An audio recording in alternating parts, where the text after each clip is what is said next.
Aries family, what is going on? Welcome to the channel. I'm Deborah. This is Purusha Intuitive, and we are looking at your weekly energy. So welcome. New week. We are in Gemini season.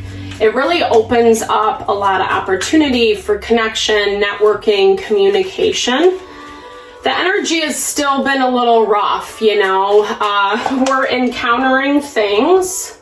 Occult knowledge just popped out for you. So it's like this value of really having to kind of dig deep right now. We have to make sure that we're taking our distraction, natural order, seeing where we find our distraction, right? The places that we're just doing it because we should, or we think that's the right thing, where it's not necessarily authentically aligning with who we are and what we want long term.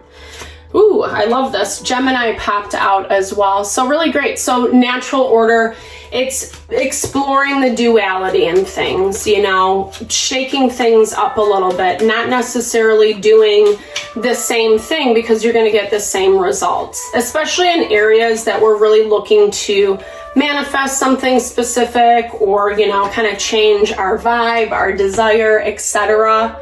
So very interesting. You start off this week with kind of being in this awkward in-between space. Liminal energy is, you haven't quite left behind the old, but you haven't really grounded in the new either. Not always the easiest place to be in, because I always feel like when I'm in that space, it's like I can see very clearly what I'm stepping into, what the next, kind of move is going to be, or how this is evolving, but it just hasn't manifested yet, right? So it kind of goes back to that value that I was talking about. Oh, very cool. I love it. The cards never lie. Really kind of diving in and seeing, to me, occult knowledge, you don't have to believe in all the woohoo or, whatever vibes with you. It's really just about kind of, like I said, getting in tune with the magic of life. And I feel like the magic is found in its rhythms, in its cycles, being able to use our full potential in order to bring something into our life. Back to what I was talking about earlier, right? If we are just doing the same thing over and over again, didn't Einstein say it's the definition of insanity, expecting different results? Yeah. This is beautiful for you, Aries, because I feel like this is you stepping into your power from this space of releasing, from this space of letting go. You've worked really hard to be here, which is awesome. There's been a lot that has happened along the way, but this is such a beautiful energy, child of the universe. This is really tapping into that power of our, higher self. And that can be your, equal your sixth sense, your intuition. When we engage, when we sense our way through life, when we feel the energy around us, we're able to know how to navigate and set ourselves up a little bit better. And this is exactly what this is talking about for you this week. It's very cool. So you're seeing this abundance come in. King of Pentacles energy. That's Taurus, Virgo, Capricorn. You could have some Taurus energy in your chart, or, just kind of really vibing, really focusing on your money, your pentacles, your wealth, what you're building and growing, which is super beautiful. And it's like I said, it's helping you connect to this power of the universe, right? The law of attraction. Whoop, whoop. It's true. Quantum physics has proven it. Yeah. But, I think that's the hard thing. I was reflecting on this today, just how usually we grow through the painful process. Something has happened that wasn't exactly how you thought or how you anticipated.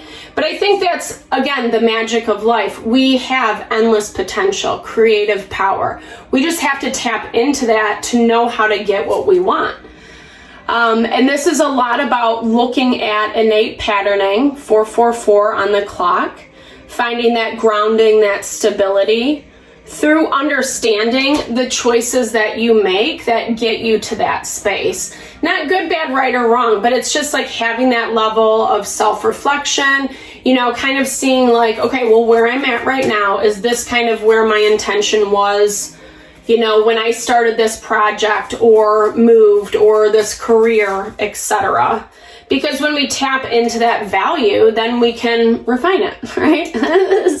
New beginnings are afoot. This is beautiful too. I love the Ace of Cups energy because it speaks about you tapping into new potential. But it's like things that you're excited about, you're passionate about. Yeah, double confirmation, double aces. That's dope.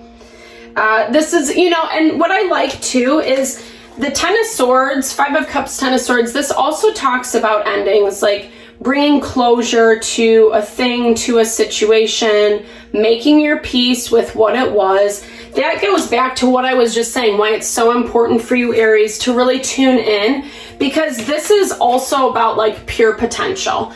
So pure potential meaning the way that you are plugging in, showing up, the choices you're making, to in this new endeavor, whether it's you're starting something new or you're trying something from a different angle.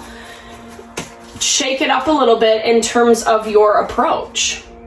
Yeah, King of Cups. So really, again, that confirmation, not being afraid of your emotions, your feelings.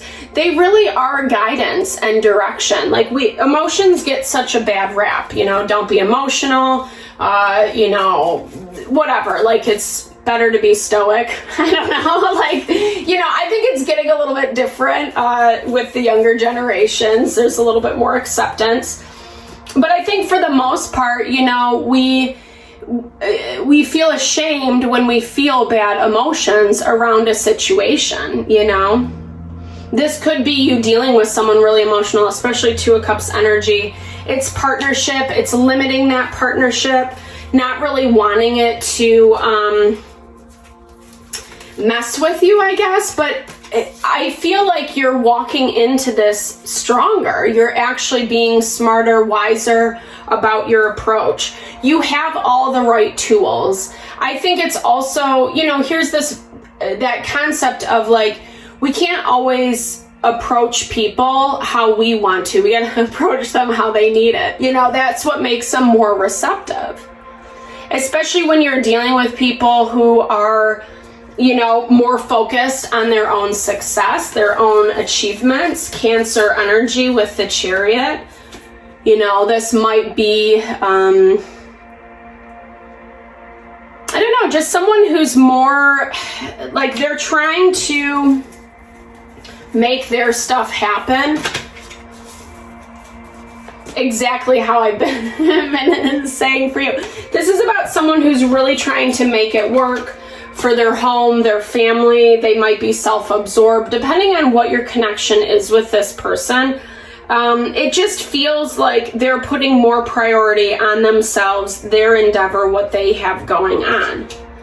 And I think for you, it's like, I don't know, maybe it is offering you guys a new start, a new opportunity. If you have been engaged with this person for a while, this could be also someone brand new who's coming in, who's actually bringing like a lot of empowerment and abundance. This is like happy home, happy life, such a beautiful connection. And like I said, Aries, this is so nice. I love this for you guys.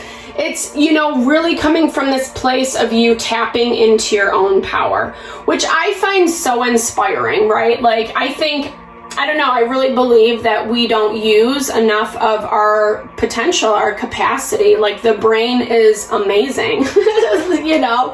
And I love quantum physics, that concept of, like, we really have the power to bring in what we desire. It looks like that is exactly what you're doing. You've been working hard for it. You deserve it 100%. You know, it's interesting too, because this person's approach is a little bit, well, it's interesting. So they're blocking the Ace of Wands. So we have 3 aces on the board. You know, I feel like they're keeping it kind of copacetic in the beginning, especially if this is someone new, like you don't know, etc.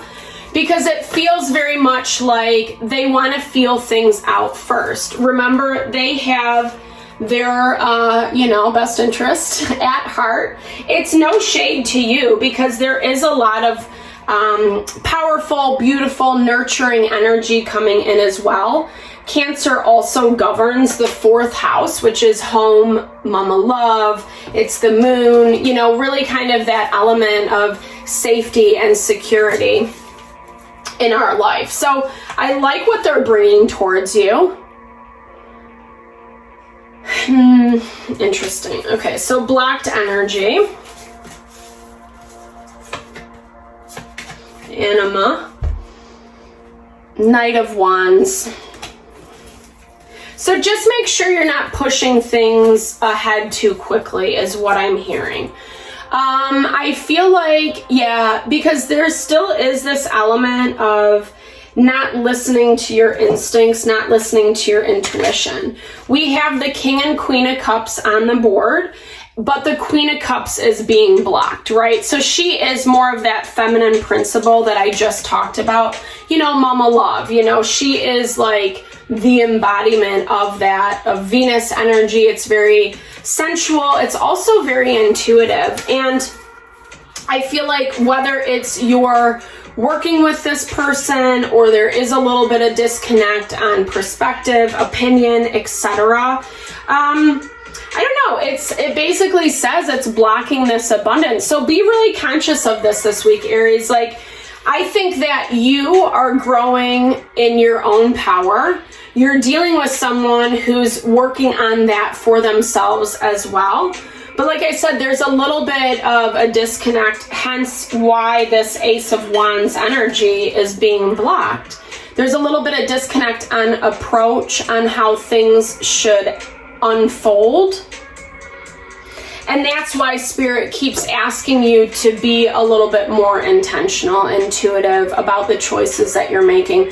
You're dealing with someone who is sensitive. You do have a strong connection with them. It's a beautiful energy, and there's a lot of amazing potential. 10 of Pentacles is that complete wealth and abundance and like bringing forth just like this legacy. It has this strong energy around fulfillment and satisfaction. And okay, so it's simple fixes, right? This is a lot about communication. Communication is the key to any relationship, any endeavor. If we don't know what's going on, then we can't really make adjustments, right? So that's why conversations, being conscious about how you're communicating to this person, taking your time a little bit too, Aries. Like, I feel like going back to that liminal space card, right? You can sense it, you feel it, you know it's coming in, and honestly, it is so here for you. But I feel like it's gonna open up at the right time, and that's what you have to trust. There's that Fool energy. So there is this element of just wait it out. Don't be too nervous, right? And that, which is easier said than done. It's hard when we can feel that shift and that change underneath the surface, and we don't necessarily know what it's gonna bring to us, if it's gonna be good or bad. But I think that goes back to like just trust and faith in the universe, right? Yeah, be still. Easier said than done for Aries energy, fire energy. I totally get that, It is challenging when we see the vision, but there is this element of honoring the day-to-day, the grunt and grind, the mundane, the things that we just have to do to maintain our strength, our stability. It's like the foundation. It's the support of our life, goals, career, money, whatever it is for you. It really is that support. And being aware of the subconscious and how that does affect the day-to-day, like every day isn't, like, in my life at least, it's not like a huge high, or a big party. That would be great, but unfortunately it's not the case, right? So sometimes we just have to wait, be patient for things to manifest. know that it's coming, doing the due diligence day in and day out, and like having that trust and having that faith. It's allowing you to cultivate a lot of power for yourself, Aries, and in such a strong and amazing way. So trust the process. Keep, being your own cheerleader. You're doing awesome. I feel like this connection that you have this week, just talk about it, right? Like find a way to find a little bit more balance and grounding as you're waiting for things to unfold. I hope that this helped. I'm sending all the love and blessings to whatever you're navigating through. Definitely big thumbs up if it resonated. Drop comments below. I would love to build and grow our little community. All right, have a fabulous day. Lots of love.